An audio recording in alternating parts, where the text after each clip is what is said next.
Epic number double, তো ডবলের number পড়ছে আপনার হরিয়ানার, সব গেলে হরিয়ানাতে পড়ছে। হ্যাঁ, আতঙ্কিত আমরা। ভারতবর্ষে একটা নাম্বার, একটা নাগরিক, একটাই নাম্বার হবে, যে কোনো জাস্ট ডবল নাম্বার হয়তো কোনো প্রয়োজন নাই। তাহলে এগুলো তো আমরা মানে শ্রমিক মানুষ, আমরা তো কিছু করি না, আমাদের যা ডকুমেন্টস তা আমরা জমা দিয়েছি। তাহলে যারা সরকারিজীবী চাকরি করছে তাদেরই তো ভুল এটা। ইনি হলেন মোহাম্মদ পিন্টু শেখ, মুর্শিদাবাদের রানীনগর থানার অন্তর্গত আমিরাবাদ গ্রামের বাসিন্দা। এখন তিনি আতঙ্কে আর উৎকণ্ঠায় দিন কাটাচ্ছেন। একই অবস্থা রমজান শেখের। বলছেন, আমরা জানতে পারছি মোবাইলে চেক করতে যা ধরা পড়েছে, একজন মোবাইল চেক করতে যা পাই আছে, উনি ডাক্তার। হ্যাঁ, এখন তো আতঙ্ক, মানে আমাদের ওইটা ঠিক হয়, এটাই আমরা চাচ্ছি। আমরা তো সমস্যাতে আছে, এখন থানা পুলিশ যদি সমস্যায় ধরে নিয়ে যায়, এগুলো তো মেলা খিচিবিচির ব্যাপার। আমরা তো কিছু জানি না, এসব ধরে নিলে তো আমাদের সমস্যা, আমরা তো গরিব মানুষ। একই সমস্যায় কার্যত ঘুম উড়েছে মোহাম্মদ আলী হোসেন, হিটলার রহমান, ধানেরা বিবিদের। কারণ তাদের প্রত্যেকের ভোটার আইডি নম্বর অর্থাৎ একই এপিক নম্বরে নাম রয়েছে হরিয়ানার বাসিন্দাদেরও। একই এপিক নম্বর কি করে দুজনের হতে পারে? এই প্রশ্নেরই উত্তর খুঁজছেন তারা। তারা চাইছেন দ্রুত তাদের এই সমস্যার সমাধান হোক। জানা গেছে, স্থানীয় এক বাসিন্দা সমবায় কর্মী গোলাম মাসুদ বছর চারেক আগে দেখতে পান তার ভোটার আইডি নম্বরে হরিয়ানার একজন বাসিন্দার নাম রয়েছে।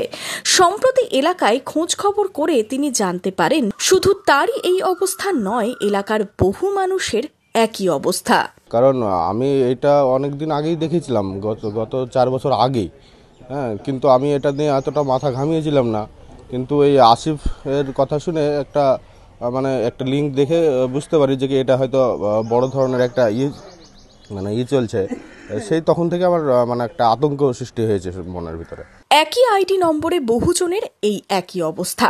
এখনো পর্যন্ত ওই এলাকার 30 থেকে 35 জনের ভোটার আইডি কার্ডে একই অবস্থা রয়েছে। এই নিয়ে এলাকার মানুষের মধ্যে রয়েছে চাপা উত্তেজনা আর আতঙ্ক। কেউ কেউ ভাবছেন তাদের এই ঘটনার জন্য আবার কোনো বিপদ আসবে না তো।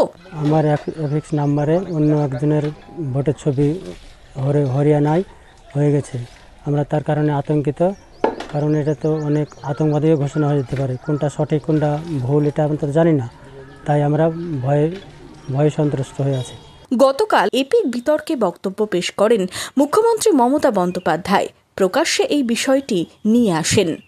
একই এপিক নাম্বারে বাংলার ভোটারের যেখানে নাম আছে সেখানে হরিয়ানা, পাঞ্জাব, রাজস্থান, বিহার সব নাম ঢুকিয়েছে, রেলে করে নিয়ে আসবে। ওদের তো ভোট নেই, আবার মুর্শিদাবাদের ভোট তুলেছে নর্থ 24 পরগনায়, কারণ মুর্শিদাবাদের ভোট আগে হয়ে যাবে, ওগুলোকে নিয়ে আসবে নর্থ 24 পরগনায়, সাউথ 24 পরগনায়। This is the plan. যদিও তারপর অনেকেই কিছুটা আশার আলো দেখছেন, এবার হয়তো তাদের এই সমস্যার সমাধান হবে। অনেকেই বিডিও থেকে জেলা শাসকের দপ্তরে লিখিতভাবে বিষয়টি জানিয়েছেন। যোগাযোগ করেছি, ব্লক অফিসে জমা করেছি এবং ডিএম অফিসে জমা করেছি।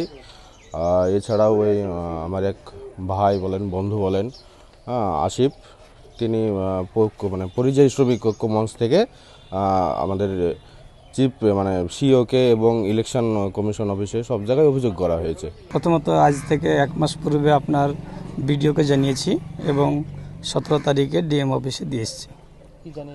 ওনারা বলেছেন যে আপনারা 20 দিন মতন দেখুন, অনলাইনে সার্চ করে দেখুন, যদি সমস্যা সলভ না হয় তাহলে আমাদের কাছে আসবেন, আশা করছি দ্রুত সমাধান হবে। প্রশাসনের পক্ষ থেকে সমস্যার সমাধানের মৌখিক আশ্বাস মিললেও এখনো পর্যন্ত সদুত্তর কিছু মেলেনি। কবে সমস্যার সমাধান হবে, প্রশাসনিক সহযোগিতা মিলবে কবে, এখন সেই অপেক্ষায় দিন গুনছেন এলাকার ভুক্তভোগীরা। রানীনগর থেকে শুভরাজ সরকারের রিপোর্ট, ইমাজিন কমিউনিটি মিডিয়া।